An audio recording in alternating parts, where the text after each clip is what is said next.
आप बहुत बड़े घर से हो, अपने बच्चे को पढ़ाने के लिए भेज दिए बढ़िया जगह, एसी कूलर वीआईपी व्यवस्था में रह रहा है। उसको क्या पता लगेगा कि वो अधिकारी बनेगा तो वो आपकी मदद करेगा। क्यों मदद करेगा बताइए? जब वो ज़मीनी स्तर देखा नहीं, मजदूर की मेहनत देखा नहीं, मजदूर के पसीने की कीमत देखा नहीं, किसान की कीमत देखा नहीं, तो कैसे क्या जान पाएगा, कैसे वो देश के लिए कार्य करेगा?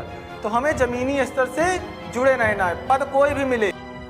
तो संविधान निर्माता डॉक्टर भीमराव अंबेडकर के बारे में, भीमराव अंबेडकर ने कहा था, शिक्षा वो शेरनी का दूध है जो पिएगा वही दहाड़ेगा। तो आज जानेंगे हम महान पर्सनालिटी, महान व्यक्तित्व के स्वामी को, डॉक्टर भीमराव अंबेडकर। डॉक्टर भीमराव रामजी अंबेडकर।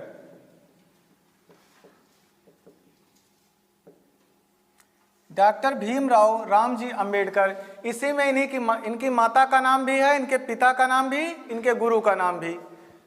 भीमराव अंबेडकर का जन्म 14 अप्रैल 1891 में हुआ। डॉक्टर भीमराव अंबेडकर का जन्म 14 अप्रैल 1891 में महू मध्य प्रदेश में हुआ। महू मध्य प्रदेश में इनका जन्म हुआ। इनके पिताजी जो थे ब्रिटिश आर्मी में नौकरी करते थे, अंग्रेजों के जो अधीन आर्मी थी उसी में नौकरी करते थे, आर्मी में थे, सूबेदार रैंक में थे। सूबेदार अफसर का रैंक होता था उस समय भी, तो आर्मी में जो ब्रिटिश आर्मी थी अंग्रेजों की, उसी में सूबेदार पद पे थे। इनके यहाँ बचपन में जो भी बच्चों का जन्म हुआ तो इनमें से 2 भाई और 3 बहन बच्चे थे, बाकी बच्चे छोटे बचपन में ही एक्सपायर हो जाते थे। इनके पिताजी जो ब्रिटिश आर्मी में नौकरी करते थे, पिताजी का इनके नाम था, पिताजी का रामजी अंबेडकर। रामजी अंबेडकर पिता का नाम था रामजी अंबेडकर, माता थी भीमा अंबेडकर इनकी माता थी। इनकी शादी 1906 में हुई थी। 1906 में जो शादी हुई थी, पत्नी का नाम था रमाबाई।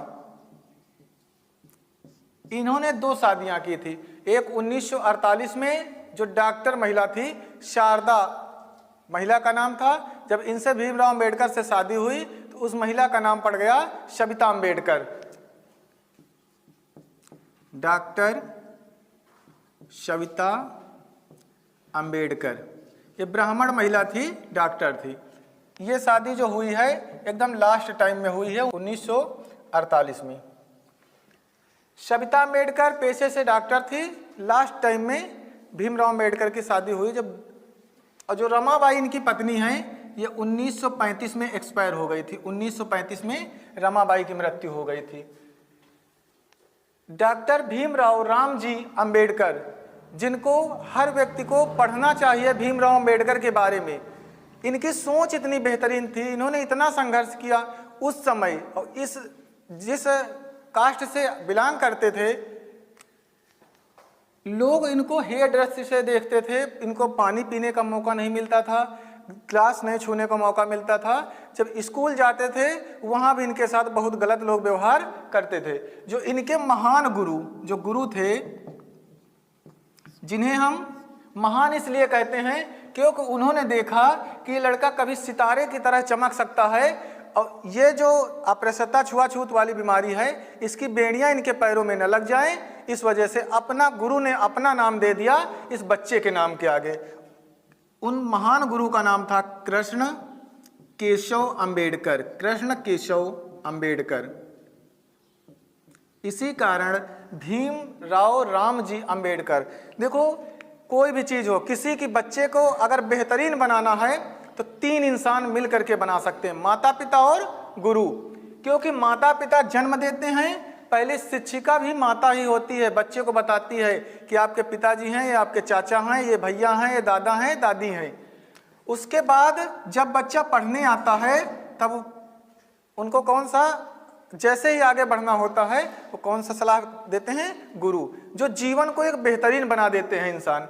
तो भीमराव अंबेडकर ने क्या कहा था? शिक्षा वो शेरनी का दूध है जो जितना पिएगा उतना दहाड़ेगा। कहने का मतलब है, अगर इनकी शिक्षा देखी जाए तो देश के हाई क्वालिफाई में अगर गिनती हो तो भीमराव अंबेडकर जी का नाम आता है। इनके पास जो डिग्री आज तक किसी के पास नहीं थी, वो महान डिग्री इनके पास थी। सबसे पहले इनकी माता का नाम भीमा अंबेडकर, रामजी अंबेडकर इनके पिताजी थे। गुरु का नाम था कृष्ण केशव अंबेडकर। ये बच्चे ही थे, उस समय छोटे थे, तो इनके पिताजी इनको स्कूल भेजने लगे, कहे बेटा जा करके आप स्कूल में पढ़ना स्टार्ट कर दो। तो इनके पिताजी देखो 1891 में इनका जन्म हुआ भीमराव अंबेडकर का। 3 साल बाद इनके पिताजी रिटायर हो गए। तो 1894 में पिताजी रिटायर हो गए। भाई आर्मी की नौकरी थी, रिटायर हो गए क्योंकि 17 भाई बहन थे। ठीक, अब जो बचपन में ही जैसे बच्चे का जन्म हुआ एक्सपायर हो गए, तो 2 भाई 3 बहन करके बच्चे थे और बाकी सब लोग बचपन में। तो कुछ दिन बीतते हैं तो 1894 का साल आता है, इनके पिताजी रिटायर हो जाते हैं। पेंशन ठीक ठाक रही नहीं होगी, घर में गरीबी की कंडीशन आने लगी। देखो ये जो आर्मी की जॉब थी ये ट्रांसफ़र होता था कि आज यहाँ ड्यूटी कर रहे हैं कल दूसरे। कुछ दिन बाद इनका जो परिवार है सतारा चला जाता है, महाराष्ट्र के इलाके में। महाराष्ट्र के इलाके में सावित्रीबाई फुले का भी जन्म बताए थे ना, महाराष्ट्र के सतारा जिले में।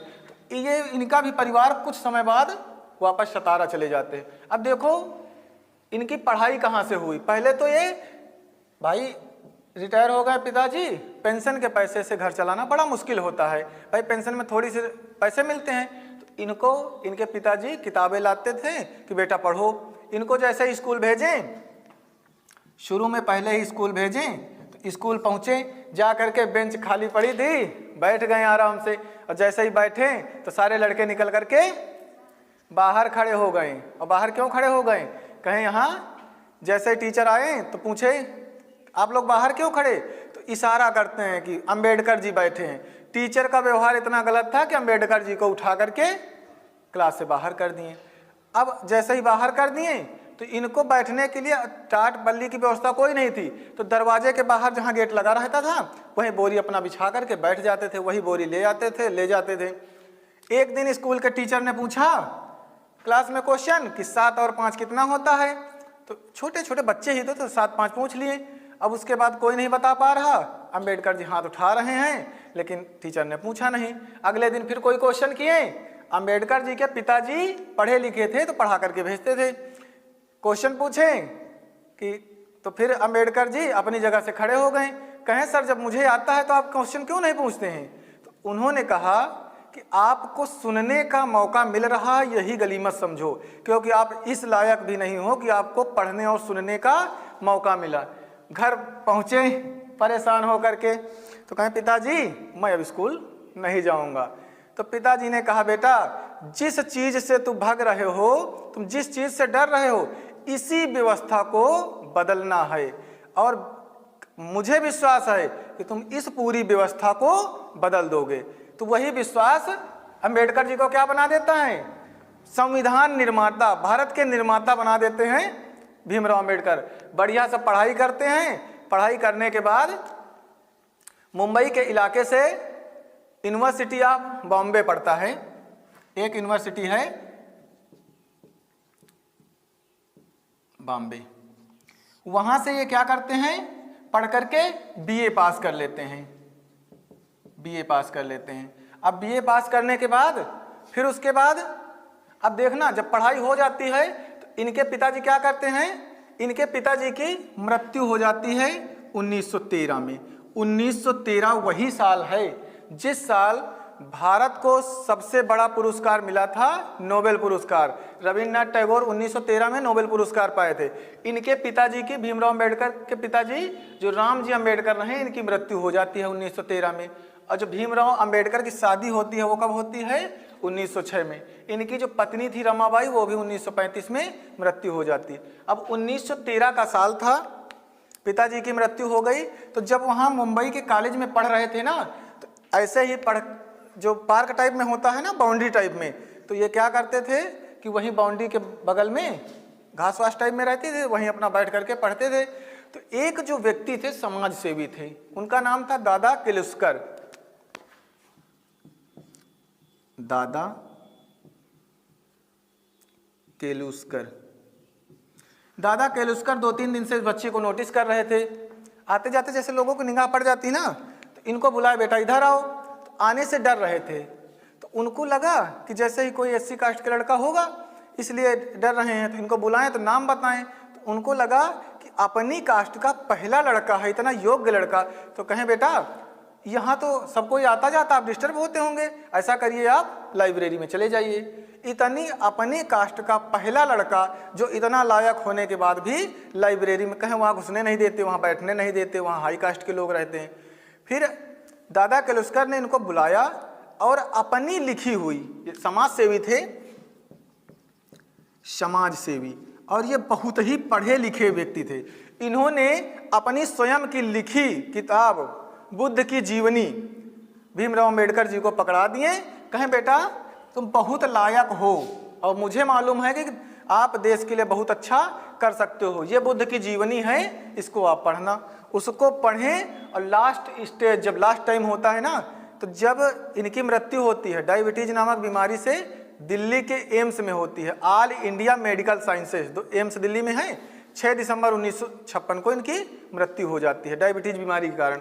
तो लास्ट टाइम जब होता है तो इन्होंने हिंदू धर्म से परिवर्तन करके अपना बौद्ध धर्म में चले जाते हैं। इनके साथ 5 लाख लोग बौद्ध धर्म अपनाते हैं। तो जैसे पूछा जाए कि इनकी मृत्यु के बाद जो इनका क्रियाक्रम हुआ है वो हिंदू धर्म के अनुसार नहीं हुआ है, बौद्ध धर्म के अनुसार हुआ है। अब देखना, दादा केलुस्कर समाज सेवी हैं, तो दादा केलुस्कर ने कहा कि ऐसा करें, बच्चा लायक है। इन्होंने कहा भीमराव अम्बेडकर जी ने कि मैं संस्कृत पढ़ना चाहता था लेकिन संस्कृत नहीं मिली, मुझे पारसी भाषा दे दी। तो पारसी भाषा का ज्ञान भी कहते हैं कि 9 भाषाओं पर इनका कमांड था। 9 भाषाएं बहुत बड़ी चीज थी। उसके बाद दादा केलुस्कर क्या किए, एक व्यक्ति से मिलाएं। जैसे होते थे ना समाज सेवा के लिए लोग तब भी कार्य करते थे, जैसे कोई परिवार होते थे, परिवार का मतलब संस्थाएं चलती थी। जैसे एक सयाजीराव थर्ड थे, सयाजीराव तृतीय थे, थर्ड, ये थे बड़ौदा के गायकवाड़, बड़ौदा के गायकवाड़। अब ये बड़ौदा के गायकवाड़ का मतलब है जैसे सिंधिया होलकर एक परिवार चलते थे ना, ये लोग क्या करते थे, जो लायक बच्चे होते थे उनको पढ़ाते लिखाते थे और पढ़ा करके विदेशों में पढ़ाते थे, वो आने के बाद उनके यहाँ नौकरी करते थे। तो दादा केलुस्कर ने इनको नोटिस किया कि ऐसा करें, हमको तो सब कोई जानता है, भाई दादा केलुस्कर समाज सेवी थे। इन्होंने भीमराव अम्बेडकर जो भी बच्चे ही थे, इनके सामने तो बच्चे ही थे, इनको ले करके गए, सयाजीराव थर्ड से मिलवा दिए। कहें कि सर ये बच्चा लायक है, इसको पढ़ाया लिखाया जाए। तो इन्होंने कहा कि ठीक, मैं स्कॉलर की व्यवस्था दे देता हूँ, भाई स्कॉलर से फीस से काम चल जाएगा। तो इनको क्या किए कि 25 रुपया प्रति महीना, प्रति माह भेज देते थे। 25 रुपये बहुत होते थे। ये 1913 का साल है, इनके पिताजी एक्सपायर हो जाते हैं और फिर लास्ट टाइम में क्या करते हैं, 1913 के ही साल ये चले जाते हैं कहाँ, अमेरिका, अमेरिका चले जाते हैं। वहां पढ़ते हैं 4 साल, 1917 तक पढ़ते हैं, 1917 तक पढ़ते हैं। अब देखना, जो कोलंबिया यूनिवर्सिटी है, कोलंबिया यूनिवर्सिटी जो है, अब वहां से एमए करते हैं, उसके बाद पीएचडी करते हैं। देखो कितनी डिग्रियां लिए हैं, एक तरफ आर्ट साइड पढ़ते हैं, एक तरफ साइंस साइड पढ़ते हैं। इतना तेज दिमाग था। जैसे ही लोग कह देते हैं ना हम जीनियस हैं, हम जीनियस हैं, जीनियस माइंड इनको कहते हैं। बेहतरीन दिमाग था, एक तरफ साइंस साइड पढ़ रहे हैं, एक तरफ आर्ट साइड। अब देखना, एमए किए, पीएचडी किए और फिर उसके बाद क्या किए, बीएससी किए, फिर उसके बाद डीएससी किए। डीएससी का मतलब डॉक्टर ऑफ साइंस किए। एक तरफ आर्ट साइड पढ़ रहे हैं, एक तरफ साइंस साइड। फिर उसके बाद इकोनॉमिक्स के प्रोफेसर की पढ़ाई किए, इकोनॉमिक्स से, इकोनॉमिक्स से पढ़ाई किए। उसके बाद जब पढ़ाई करने के बाद देखो, उसके बाद ये चले गए ग्रेज कॉलेज का एक नाम है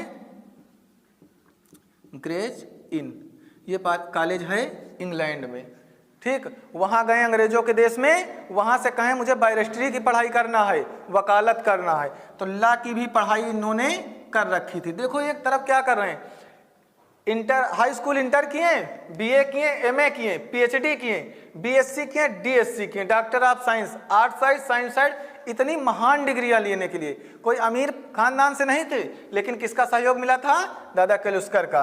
फिर उसके बाद इन्होंने कहा कि मैं अब यहाँ से तो मान लो डिग्री हो गई, फिर हम कहाँ जाएंगे? इंग्लैंड जाएंगे, और इंग्लैंड से भी पढ़ाई किए। बेहतरीन दिमाग रहा होगा कि जो इतनी डिग्रियों लेने के लिए इस कंडीशन से गुजरे। 1917 का साल ये वापस आने की कंडीशन में, जैसे 1917 में आते तो 1914 की एक घटना याद होगी, कामागाटा मारू की घटना, 26 अगस्त 1914। अब देखना वहां पर क्या होता है। जो 1914 की घटना, कामागाटा मारू की घटना, वहां जो एक शिप बाबा गुरुदत्त सिंह खरीदते हैं, किराए पर लेते हैं, उसमें से 355 यात्रियों को बैठा करके, जिनको कनाडा के बॉर्डर पर उतरने नहीं दिया जाता और उनको मार दिया जाता। मारने का मतलब 18 लोगों की मृत्यु हो जाती है और कितने लोग? 25 लोग घायल हो जाते हैं। और ये जाते कहाँ पर हैं? कनाडा का जो बॉर्डर होता है वहाँ पर उतरने नहीं। तो ये जो घटनाएं हैं ना, इनसे बहुत आघात होते हैं, परेशान हो जाते हैं कि मान लो ऐसी घटना। तो इन्होंने क्या किए? कुछ दिन बाद पता लगा कि जिस शिप से भीमराव अंबेडकर जी आ रहे थे वो शिप डूब गई, लेकिन वो शिप नहीं डूबी थी, उस शिप में कुछ कमियां आ गई थी, तो किताबें उसमें रखवा दिए थे और भीमराव अंबेडकर जी दूसरे में। तो जो किताबें थी इनकी, पढ़ा लिखा, सब बेकार हो गई, डूब गई। तो लेकिन जब पढ़ा लिखा आदमी होगा तो दिमाग थोड़ा चला जाएगा, जीनियस माइंड थे, फिर से अपना काम करना स्टार्ट कर दिए। अब उसके बाद देखना, पूरी पढ़ाई कर लिए, उसके बाद जैसे ही आए पहुँचे तो कहें क्या? अब वहाँ से आने के बाद हमने बताया था ना कि सयाजीराव थर्ड के नौकरी करना है। नौकरी तो कंफर्म थी कि नौकरी करना है, नोट कर लीजिए जो पॉइंट नोट करने वाले हैं। नौकरी तो कंफर्म थी भीमराव अंबेडकर जी की कि बड़ौदा के जो गायकवाड़ थे सयाजीराव थर्ड, इनके यहाँ आकर के हमें काम करना है। अब नौकरी कंफर्म हो गई। देखो इतना पढ़े लिखे इंसान थे कि इनको सेना का सचिव बना दिया गया। आज जो सेना का सचिव बनता है उसके लिए आईएएस की रैंक होनी चाहिए। आईएएस की रैंक में वो भी टॉपर्स में जो बेहतरीन दिमाग होंगे उनको सेना का सचिव बनाया जाता है। इनको कंफर्म हो गया कि सेना का सचिव, सैन्य सचिव जो होता है ना, सैन्य सचिव, अब ये बनने के लिए तो कंफर्म हो गया कि सैन्य सचिव की नौकरी पक्की है। तो जैसे ही पहुंचे नौकरी के लिए तो पूछे नाम भीमराव अंबेडकर, कास्ट कौन सी है? तो इनको रहने के लिए वहाँ कमरे नहीं मिले। सोचो इतना बेहतरीन दिमाग। अब जैसे ही अपने ऑफिस में, भाई सचिव का ऑफिस जो होता है साफ सुथरा नहीं मिलता था, इनको अपना ऑफिस खुद। ये बातें इनको दिन रात फील होने लगी। जो वहाँ हाई कास्ट के लोग थे वो इनको पानी पीने, जैसे ये किसी गिलास से पानी पी लें तो इनको हे दृष्टि से देखते थे। और वही स्कूल में भी था, जैसे चपरासी आता था तो पानी पिलाने के लिए गिलास से ऊपर से पानी ना आता था तो ये मुट्ठी भर करके पानी पीते थे। इतना बिहेव देखते हुए कहा कि क्या मतलब है मेरी इस नौकरी का, मेरे पद का। आज तो लोगों की सोच को मैं बदल नहीं पाया, आज भी तो लोगों की सोचों में मैं नीचे ही कास्ट का आदमी हूँ। ये महार जाति में जन्म लिए थे, जो महू मध्य प्रदेश के महार जाति में इनका जन्म हुआ था। अब सैन्य सचिव बन गए। अब जब इनको ये सारी चीज़ें, बिहेव भाई होता है, आप कितने भी बड़े पद पर, आपके साथ अगर बिहेव गलत होगा तो आपके अंदर कहीं ना कहीं सोच गलत जाएगी। इन्होंने नौकरी तो कंफर्म थी, सैन्य सचिव की नौकरी, इनको ये बात दिन रात फील होने लगी। अब भाई जब दिन रात बातें फील होने लगी तो क्या करेंगे?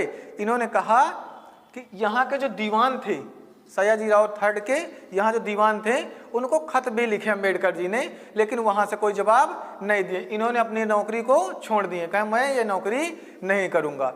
फिर उसके बाद बताए नहीं कि ये प्रोफेसर की भी पढ़ाई करे थे भाई, MSc, BSc, DSC, doctor of science किए। उसके बाद इकोनॉमिक्स के प्रोफेसर बन गए। अब एक कॉलेज पढ़ाने गए, कॉलेज पढ़ाने पहुँचे और क्या पढ़ाना था? इकोनॉमिक्स। अब इकोनॉमिक्स पढ़ाने पहुँचे, भाई इकोनॉमिक्स के प्रोफेसर बन गए।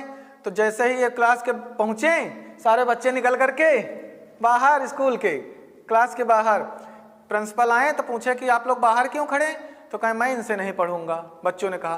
तो प्रिंसिपल ने कहा कि हाईली क्वालिफाई हैं, बहुत बेहतरीन दिमाग हैं, विदेशों से पढ़ करके आए, इंग्लैंड से पढ़े, अमेरिका से पढ़ाई करके आए, कुछ दिन पढ़ के देख लो, नहीं अच्छा लगता तो मत पढ़ना। 3-4 दिन की क्लास में 3-4 दिन की क्लास में सभी बच्चे इनके फैन हो गए। यानी कि सभी लोगों को लगा कि कास्ट कोई भी हो लेकिन ये गुरु बनने लायक है। पढ़ाई लिखाई किए कैसे भी, अब इनको लगा कि केवल पढ़ाई लिखाई से काम नहीं चलेगा, मुझे अब राजनीतिक एक्टिव होना पड़ेगा। तो जब एक्टिव होना पड़ेगा तो अब क्या लड़ना पड़ेगा हमें, चुनाव। जो बताए नहीं थे कि जब संविधान सभा बनी तो उसके लिए चुनाव के अलग अलग स्टेट से चुनाव हुए थे, मेंबर चुन करके भेजे जाते थे। इन्होंने अपना पहला नाम जो दिया तो बम्बई से दिया, जो मुंबई है ना, पहले बम्बई था। जो गुजरात और सूरत ये सब इलाका पूरा है बम्बई का क्षेत्र, महाराष्ट्र वाला पूरा, तो बम्बई से अपना नाम दिए कि मुझे भी चुनाव लड़ना है। तो जितनी पार्टियां रही ना सब लोग एंटी, कि कुछ भी हो भीमराव अंबेडकर जी राजनीति में नहीं आने चाहिए। भाई ये बचपन से ही देख रहे थे ना, ये तो मुश्किलें संघर्ष इनका जीवन ही सब था। फिर उसके बाद क्या किए, अब चुनाव के लिए अपना नाम दे दिए। सभी लोगों ने कहा कुछ भी हो भीमराव अंबेडकर चुनाव नहीं जीतने चाहिए। अब हुआ वही, सब पार्टियां एक हो गई और बंबई से चुनाव हार गए, चुनाव हार गए। लेकिन इनके लिए तो ये हार जीत तो शुरू से थी ना, तो इन्होंने क्या किया कि हार नहीं माने। इन्होंने कहा चलो चुनाव यहाँ से हार गए, फिर दूसरी जगह से दोबारा चुनाव का नाम देते हैं। अब इस चुनाव का नाम दिया बंगाल से, बंगाल। और तब बंगाल, बिहार, उड़ीसा सब एक था, बहुत बड़ा बंगाल का क्षेत्र था, वहाँ से अपना नाम दिए। अब बंगाल में इनका साथ कौन दिया, मुस्लिम लीग, मुस्लिम लीग ने इनका साथ दिया। अब मुस्लिम लीग कब बनी थी, 1906 में बनी थी। 1906 में मुस्लिम लीग की स्थापना हुई थी ना। इन्होंने भीमराव अंबेडकर का साथ दिया और बंगाल के चुनाव में सीट से चुनाव जीत गए,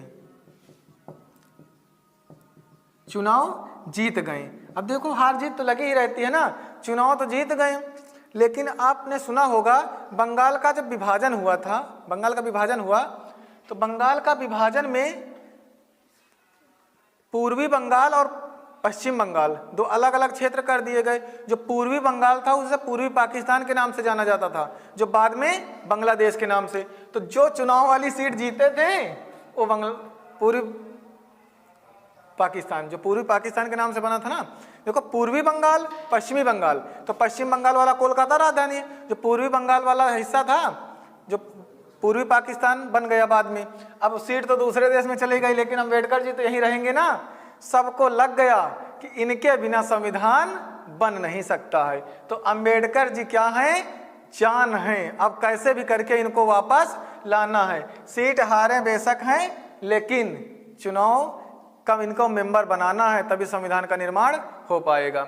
अब देखना यहाँ क्या किए कि BN राव रहे, जो कि BN राव बहुत ही दिमागदार थे। जो प्रारूप समिति बनी ना, उसका प्रारूप तैयार किए हैं BN राव, जिनको कहते हैं बेनेगल नरसिंह राव, बेनेगल नरसिंह राव, इन्हीं का पूरा नाम है बेनेगल नरसिंह राव, BN राव। ठीक, BN राव। अब देखना BN राव के बारे में हम बता रहे हैं, उसके पहले देखो, पहले देख लेना संविधान सभा, संविधान सभा। अब संविधान सभा का जब गठन हुआ ना, तो अब देखना इसमें बैठकें कराई गई। पहली बैठक कब हुई, 9 दिसंबर 1946, फिर उसके बाद 11 दिसंबर 1946, फिर 13 दिसंबर 1946। देखना, देखो जो भी चीज़ें हैं, इंसान अगर महान बनता है तो अपनी परिस्थितियों के कारण बनता है, ऐसे कोई महान नहीं बन जाता है।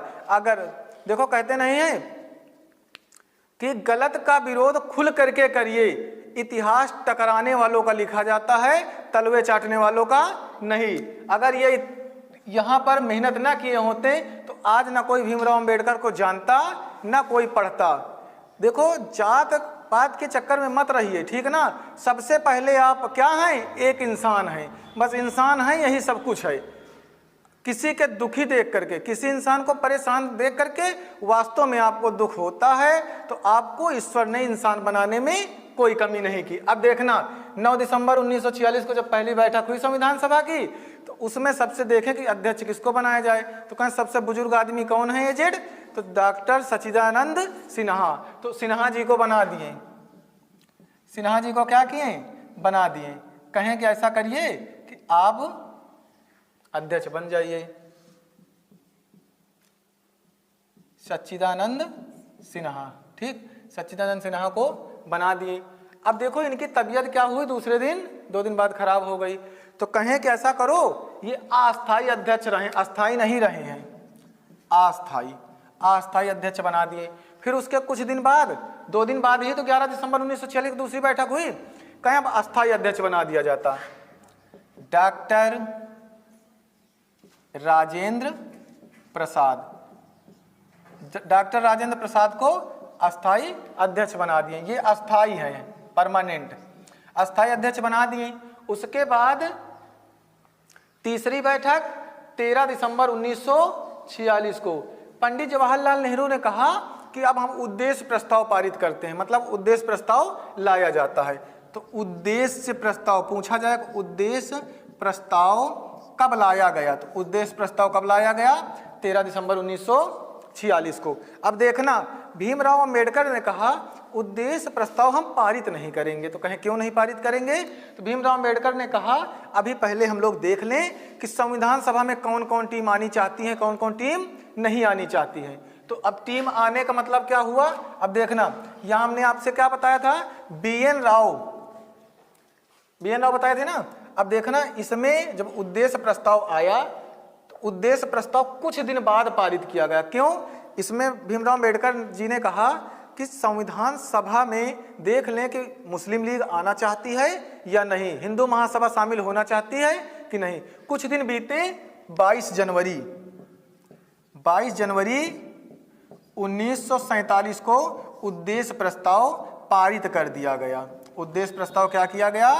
पारित कर दिया गया। उद्देश्य प्रस्ताव पारित हो गया। अब देखना आगे की कंडीशन क्या हुई। अब भीमराव अंबेडकर, हमने बताया था ना कि बंगाल वाली सीट कहाँ चली गई थी? पूर्वी पाकिस्तान और पश्चिम बंगाल। देखो, पूर्वी पाकिस्तान और पश्चिम का जो पाकिस्तान, पश्चिम बंगाल और पूर्वी बंगाल। तो एक जो पूर्वी बंगाल वाला क्षेत्र था वो पूर्वी पाकिस्तान बन गया, जो बाद में बांग्लादेश बना। तो उसमें सीट चली गई, तो अंबेडकर जी तो देश में रहेंगे। अब देखना, तो BN राव ने कहा कि अब भीमराव अंबेडकर जी को संविधान सभा का मेंबर बनाना है, कैसे भी करके। तो BN राव ने किससे कहा? डॉक्टर राजेंद्र प्रसाद। तो डॉक्टर राजेंद्र प्रसाद से क्यों कहा? क्यों? ये अस्थाई अध्यक्ष थे संविधान सभा के, तो अध्यक्ष से ही तो कहा जाएगा। बेनेगल नरसिंह राव जी ने कहा डॉक्टर राजेंद्र प्रसाद जी से कि कुछ भी करके आप भीमराव अंबेडकर को कोई ना कोई सीट दिलाओ। तो राजेंद्र प्रसाद जी कहते हैं BG खेर से। अब BG खेर कौन है? बाल गंगाधर खेर। और ये उस समय बंबई के PM थे। जैसे आज CM बनते हैं ना, तो पूरे एरिया के ये मालिक समझो। जैसे आज CM बैठते हैं ना अलग अलग अपने स्टेट में, वैसे वहाँ के ये PM थे। कौन थे? बाल गंगाधर खेर। बेनेगल नरसिंह राव जी ने, BN राव जी ने डॉक्टर राजेंद्र प्रसाद से कहा, राजेंद्र प्रसाद ने BG खेर से कहा। अब BG खेर ने किससे कहा? MR जायकर। MR जायकर कौन है? मुकुंद राव जायकर। अब देखना, ये BG खेर किससे कहें? MR जायकर से। MR जायकर से कहें। और MR जायकर कहाँ की सीट में बैठे थे? बंबई वाली सीट में बैठे थे। तो बेनेगल नरसिंह राव जी ने कहा डॉक्टर राजेंद्र प्रसाद से, राजेंद्र प्रसाद ने BG खेर से कहा। BG खेर वहाँ के PM हैं, ये राजेंद्र प्रसाद अस्थाई अध्यक्ष हैं। ये भीमराव अंबेडकर के लिए सिफारिश किए थे, क्योंकि इन्होंने प्रारूप समिति का प्रारूप तैयार किया था। ये अंग्रेजों के अधीन रह करके वहाँ अंग्रेजों के कामकाज में काम करके आए थे। जैसे अपने यहाँ लोकसभा होती है ना, वहाँ भी लोकसभा के थे, तो वहाँ पे क्या करें, ये काम करके आए थे। बहुत अनुभवी, बहुत बेहतरीन दिमाग थे। तो इन्होंने राजेंद्र प्रसाद सिफारिश की, राजेंद्र प्रसाद ने BG खेर से कहा, BG खेर ने MR जायकर से इस्तीफा ले लिया कि ऐसा करो कि आप इस्तीफा दे दो। ठीक, इन्होंने इस्तीफा दिया और इस सीट पर किसको बैठा दिया गया? भीमराव अंबेडकर जी को। भीमराव अंबेडकर। अब देखना इनका संघर्ष कितना है। पहले बम्बई से चुनाव हारे, बंगाल से जीते, बंगाल वाला सीट पूर्वी पाकिस्तान में चला गया, उसके बाद फिर पुनः बम्बई वाली सीट इनको दिलाई गई। एम.आर. जयकर, मुकुंद राव जयकर जो हैं ये क्या थे, अगर कभी पूना पैक्ट समझा होगा, ठीक, कहते नहीं है कि जो छूट मिलती है ना, जो एससी को छूट मिलती है, वो कहते हैं कि पूना पैक्ट को वादा था, कोई भीख में चीज दी हुई नहीं है, वो पूना पैक्ट का वादा था। अब देखना पूना पैक्ट कब हुआ। पूना पैक्ट ये हुआ है 25 सितंबर 1932 को। अब पूना पैक्ट में देखना क्या क्या कंडीशन हुई है। पूना पैक्ट में यहां पर मदन मोहन मालवीय और भीमराव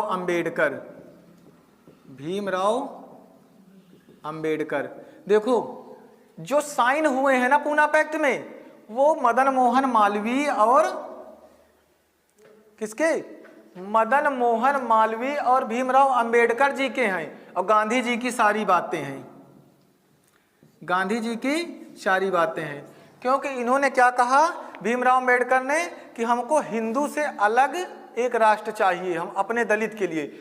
लेकिन गांधी जी ने कहा कि भाई पाकिस्तान अपना अलग मांग लिया, पाकिस्तान हम अलग बांट दिए, उसके बाद अगर आपको भी हम इस मान लो पाकिस्तान को बांट देंगे, मुस्लिम अलग राष्ट्र मांग रहे हैं, आप हिंदुओं से अलग नहीं हो, आप हिंदू ही हो, ठीक। इन्होंने क्या कहा, पूना पैक्ट का जो छूट दी जाती है तो कहें भीख में मांगी हुई चीज नहीं है, पूना पैक्ट का वादा था। तो गांधी जी की सारी बातें थी, बातें जो हैं दोनों लोगों में हुई हैं, भीमराव अंबेडकर और गांधी जी की, और साइन किसके हुए, मदन मोहन मालवीय और भीमराव अंबेडकर की। तो ये जो पूना पैक्ट हुआ इसमें ये शामिल थे मुकुंद राव जयकर, तो यही जयकर हैं, इन्होंने इस्तीफा दिया और भीमराव अंबेडकर को संविधान सभा का मेंबर बना दिए। और जब मेंबर बना दिए तो चुनाव तो लड़ना है भाई, अब चुनाव तो जीत गए ना, अब मेंबर बन गए, अब मेंबर बन गए तो संविधान सभा का निर्माण हो गया। अब संविधान लिखने की बारी आई कि कैसे इसका क्या किया जाए। जो भी पॉइंट नोट करने वाले हैं नोट कर लीजिए, आगे बताया जाए। बम्बई की सीट मिल गई भीमराव अंबेडकर जी को। अब संविधान का जो सिस्टम है कि संविधान लिखा कैसे जाए, कैसे क्या किया जाए, तो प्रारूप समिति बनाए, प्रारूप समिति, इसे कहते हैं हम ड्राफ्टिंग कमेटी, ड्राफ्टिंग कमेटी, या इसी को पांडुलेखन समिति भी कहते हैं, प्रारूप समिति। अब पूछा जाए ये कब बनी, तो 29 अगस्त 1947 को प्रारूप, और ये बनाया किसने, BN राव ने। इसमें कितने सदस्य थे, 7 सदस्य थे। BN राव जो बेनेगल नरसिंह राव हैं, उन्होंने प्रारूप पूरा तैयार किया, प्रारूप समिति का पूरा प्रारूप तैयार किया। 7 जो सदस्य उसमें शामिल थे, 7 सदस्य में क्या, भीमराव अंबेडकर जी को उसका प्रारूप समिति का अध्यक्ष बना दिया गया। तो भीमराव अंबेडकर जी को क्या बनाया गया, अध्यक्ष, इस समिति का अध्यक्ष बना दिया गया। अब संविधान लिखना स्टार्ट हुए, ठीक, कि संविधान कैसे कैसे लिखा जाए। तो अब देखना संविधान बनने में कुल कितना समय लगा। संविधान कितने दिन में बना, तो 2 वर्ष 11 माह 18 दिन लगे। अगर खर्च पूछा जाए 63,96,729 रुपये खर्च हुआ। अगर पूछा जाए कि संविधान अंगीकृत कब हुआ, तो 26 नवंबर 1949 को, 26 नवंबर 1949 को ये अंगीकृत हुआ था, अंगीकृत, ठीक। अब देखो संविधान सभा की जो अंतिम बैठक हुई, संविधान सभा की अंतिम बैठक 24 जनवरी 1950 को संविधान सभा की अंतिम बैठक हुई। अंतिम बैठक कब हुई, 24 जनवरी, जिस दिन संविधान लागू होना था उसके 2 दिन पहले। और संविधान लागू कब हुआ, तो लागू हुआ 26 जनवरी 1950 को हमारे देश का संविधान लागू हुआ। 2 वर्ष 11 माह 18 दिन की कड़ी मेहनत के बाद संविधान बन गया। 63,96,729 रुपए खर्च लगा इसको बनने में।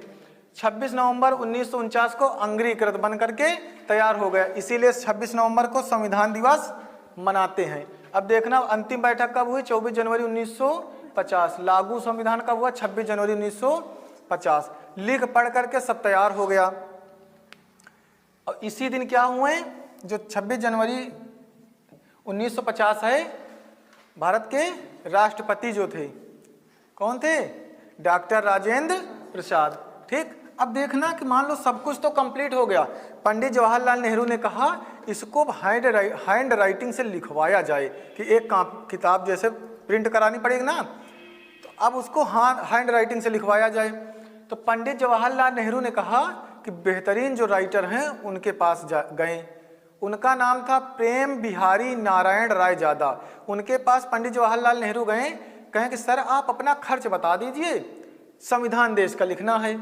तो कहें सर खर्च तो नहीं लेंगे, क्योंकि सब लोगों ने संविधान बनाने में योगदान दिए, तो हम भी अपना योगदान दे देंगे, लेकिन मेरी एक शर्त है कि हर पेज पे मेरा नाम होगा और लास्ट जो पेज होगा उसमें मेरे दादाजी का फोटो होगा, क्योंकि उनकी पढ़ाई शिक्षा में उनके दादाजी का योगदान था। तो जो लिखा है संविधान अपने हैंड राइटिंग में, तो वो लिखे हैं प्रेम बिहारी नारायण रायजादा। इन्होंने लिखा है अपने बेहतरीन राइटिंग से। हैंड राइटिंग बहुत अच्छी थी, इनके परिवार के हर इंसान की राइटिंग बहुत अच्छी थी। इन्होंने लिखा। अब देखना जो संविधान की किताब है, तो संविधान की किताब में देखना कि जैसे संविधान की किताब है, तो यहाँ पेज में फूल पत्तियों जैसा कुछ बना के रखे हैं, फूल पत्तियों जैसे डिजाइनिंग चारों तरफ किए हैं। जो डिजाइनिंग हुई है, डिजाइन ये किए हैं नंदलाल बोस, नंदलाल बोस। इन्होंने इसकी डिजाइनिंग की और प्रेम नारायण रायजादा ने अपने हैंड राइटिंग से लिखी, अपने हैंड राइटिंग से लिखे। अब ये था संविधान का पूरा प्रारूप तैयार होकर के किताब छप गई, और उसके बाद 26 जनवरी 1950 को संविधान लागू हो गया। तो ये थी भीमराव अंबेडकर जी की। भीमराव अंबेडकर जी की पुस्तकें बहुत फेमस हैं, जैसे हु वाज द शूद्रा, मतलब शूद्र कौन थे। उसके बाद वेटिंग फॉर ए वीजा, जो मतलब हमें वीजा जो विदेश तक लेकर के गया। तो ढेर सारी किताबें लिखे। किताबें इसलिए लिखे कि पढ़े बहुत थे। इन्होंने क्या कहा था, शिक्षा वो शेरनी का दूध है जो पिएगा वही दहाड़ेगा। इसीलिए कहते हैं कि किताबें पढ़ो, अच्छे राइटरों को पढ़ो, अच्छे व्यक्तित्व के लोगों को पढ़ो। एपीजे अब्दुल कलाम को पढ़ो, भगत सिंह को पढ़ो, लाल बहादुर शास्त्री को पढ़ो, नेताजी सुभाष चंद्र बोस को पढ़ो, भीमराव अंबेडकर जी को पढ़ो। इनसे सीखो आप कि कैसी कैसी परिस्थिति में इन्होंने मेहनत किया और कैसे उभर करके आए हैं। आज संविधान की किताब भीमराव अंबेडकर जी के हाथ में होती है। ये थी भीमराव अंबेडकर की कहानी। मृत्यु इनकी लास्ट में 6 दिसंबर 1956 में दिल्ली में हुई, दिल्ली में एम्स में।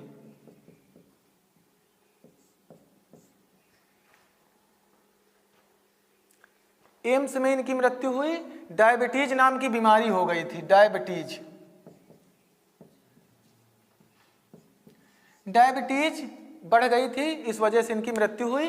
और जो इनकी लास्ट में जो सविता अंबेडकर से शादी हुई थी, वो 1948 में हुई थी। पेशे से महिला डॉक्टर थी। अब ऑल इंडिया मेडिकल साइंसेज जो एम्स बना है दिल्ली का ना, उसी में मृत्यु हुई 6 दिसंबर 1956 को। और इनको मरणोपरांत भारत रत्न मिला। 1990 में भारत रत्न मिला, भारत रत्न 1990 में, काफ़ी टाइम बाद मिला भारत रत्न। तो ये थे भीमराव अंबेडकर, महान, जिनके लिए शब्द नहीं है कि इतने महान व्यक्तित्व के स्वामी थे। जहाँ जिस हिसाब से माहौल, कितनी कठिन परिस्थितियों में इन्होंने पढ़ाई की। अब एक इनकी बचपन की कहानी ये थी कि जैसे एक बार इनके यहाँ दादी या ताई कोई बूढ़ी औरत रहती थी, तो उनकी एक पोटली टाइप में थी, उसमें कुछ पैसे रखे रहते थे, उसको लिए और उठा करके चल दिए कि मुंबई चले जाएंगे, अब नहीं आएंगे, वहीं अपना रहेंगे, कुछ काम करेंगे। और जैसे ही वो पोटली वहाँ रास्ते में खोलते हैं तो उसमें आधा आना मिलता है। आने में पहले चलता था ना, आधा आना एक आना जब मिलता है तो कहें मुझे तो लगता था कि मेरे पिताजी नौकरी करते हैं, परिवार अमीर होगा, लेकिन हमें तो घर के लिए सहारा बनना चाहिए।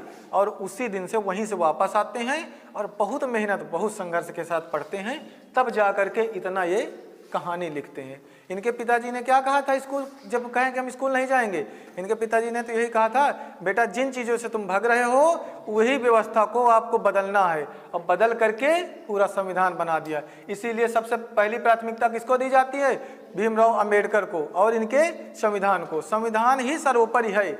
आप लोग पढ़ते रहो, मेहनत करो, संघर्ष करो। जीवन में देखो कठिनाइयाँ तो आएंगी, निश्चित है। आप कोई भी कार्य करोगे तो कठिनाई आना निश्चित है। ऐसा नहीं है कि कुछ होता नहीं है। आप अगर मेहनत करोगे तो सफलता जरूर मिलेगी। तैयारी करो, बेहतरीन इंसान बन करके रहो। नौकरी भी मिल जाए, बहुत अच्छे पद भी मिल जाए, तब भी आपके अंदर इंसानियत जिंदा रहनी चाहिए। इंसान अगर इंसानियत भूल गया तो फिर समझ लो वो एक जिंदा पुतला है। किसी के दुख सुख से किसी को कोई तकलीफ नहीं होती। जैसे आज के लोग हैं, किसी को कोई तकलीफ नहीं, किसका कोई परेशान है, कोई दुखी है, कोई आपसे मदद मांगने आ रहा है, बस पर्सनल अपना स्वार्थ दिखाते हैं। देखो कोई भी बच्चा हो, हमारा कहने का मतलब है उसको जमीनी स्तर जरूर दिखाना चाहिए। अगर कोई आईएएस भी बन जाता है तो उसको जमीनी स्तर देखना चाहिए। लाल बहादुर शास्त्री प्रधानमंत्री रह करके भी जमीनी स्तर से जुड़े थे। अब उनसे बड़ी पोस्ट तो नहीं कोई पा गया। इसलिए थोड़ा सा पद आ जाने पर गुमान नहीं आना चाहिए कि मैं किसी की मदद नहीं करूँगा। आप एक बेहतरीन इंसान, जमीनी स्तर इसलिए ज़रूरी है क्योंकि लोग भूल जाते हैं। आप बहुत बड़े घर से हो, अपने बच्चे को पढ़ाने के लिए भेज दिए बढ़िया जगह, एसी कूलर वीआईपी व्यवस्था में रह रहा है, उसको क्या पता लगेगा कि वो अधिकारी बनेगा तो वो आपकी मदद करेगा। क्यों मदद करेगा बताइए? जब वो ज़मीनी स्तर देखा नहीं, मजदूर की मेहनत देखा नहीं, मजदूर के पसीने की कीमत देखा नहीं, किसान की कीमत देखा नहीं, तो कैसे क्या जान पाएगा, कैसे वो देश के लिए कार्य करेगा। तो हमें ज़मीनी स्तर से जुड़े रहना है, पद कोई भी मिले, क्योंकि हमारे साथ यही विचार, हमारा व्यक्तित्व, हमारे कार्य जाते हैं, ना कि पैसा, शोहरत और मकान, बिल्डिंग, कार, ये कुछ साथ नहीं जाना है। इसलिए कभी किसी को परेशान देखो तो उसकी मदद करिए, क्योंकि ये नहीं आपके अंदर आना चाहिए कि मैं नहीं मदद करूँगा, क्योंकि सबको एक दिन जाना है यहाँ से। अगर जन्म हुआ है तो मृत्यु भी निश्चित होगी। कहते नहीं, संसार जरूरत के नियम के अनुसार चलता है। जिस सूरज का गर्मियों में तिरस्कार होता है, उसी सूरज का सर्दियों में इंतजार भी होता है। जय हिंद।